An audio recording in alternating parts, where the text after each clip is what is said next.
ఇక డీటెయిల్స్ చూస్తే పవన్ కళ్యాణ్ కు హరిరామ జోగియ 3 ఆప్షన్లు ఇచ్చారు. నర్సాపురం, భీమవరం, తాడేపల్లిగూడెంలో పోటీ చేయాలని సూచించారు. దీనిపై పవన్ తో చర్చించినట్టు లేఖ విడుదల చేశారు. హరిరామ జోగియ 2.5 ఏళ్లు పవన్ సీఎం అవుతారనే ప్రతిపాదన కూడా తీసుకువచ్చినట్టు తెలుస్తోంది. ప్రజల్లోకి వెళ్తే బాగుంటుందని హరిరామ జోగియ తెలిపారు.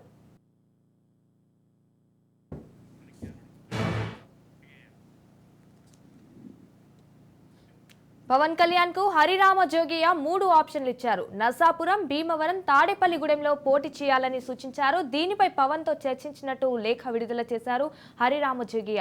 2.5 ఏళ్లు పవన్ సీఎం అవుతారనే ప్రతిపాదన కూడా తీసుకువచ్చినట్టు తెలుస్తోంది. ప్రజల్లోకి వెళ్తే బాగుంటుందని హరిరామ జోగియ తెలిపారు. రైతుగా దీనిపై పూర్తి సమాచారం మా ప్రతినిధి మురళి ఫోన్ లో అందిస్తారు. చెప్పండి మురళి, దీనికి సంబంధించిన అప్డేట్స్ ఏంటి? Thank you Sanjana. కాపు సంక్షేమ సేన అధ్యక్షులు అలాగే మాజీ మంత్రి చాగంటి హరిరామ జోగయ్య ఈ రోజు ఒక లేఖను విడుదల చేశారు.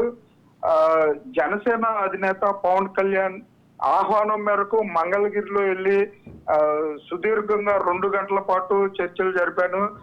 జనసేన పార్టీకి సంబంధించి కొన్ని సూచనలు కూడా చేశానని కూడా లేఖలో పేర్కొన్నారు. జనసేన బలంగా ఉన్న చోట్ల 40 నుంచి 60 సీట్లు తగ్గకుండా పోటీ చేయాలని చెప్పి పవన్ కళ్యాణ్ గారికి చెప్పినట్లుగా కూడా స్పష్టం చేశారు. అయితే పవన్ కళ్యాణ్ గారికి దీనికి స్పందిస్తూ 40 సీట్ల వరకు వచ్చే విధంగా హామీ వచ్చింది అని కూడా చెప్పినట్లుగా లేఖలో పేర్కొన్నారు.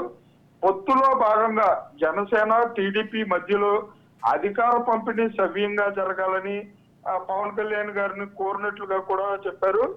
జన సైనికులు ఆకాంక్షకు తగ్గట్టుగా అధికార పంపిణీ 2.5 సంవత్సరాలు ముఖ్యమంత్రి పీఠం ఇచ్చేటట్లుగా కూడా జన సైనికులు కోరుతున్నారని కూడా జనసేన అధినేత పవన్ కళ్యాణ్ దృష్టికి తీసుకెళ్లాను అని కూడా చెప్పారు.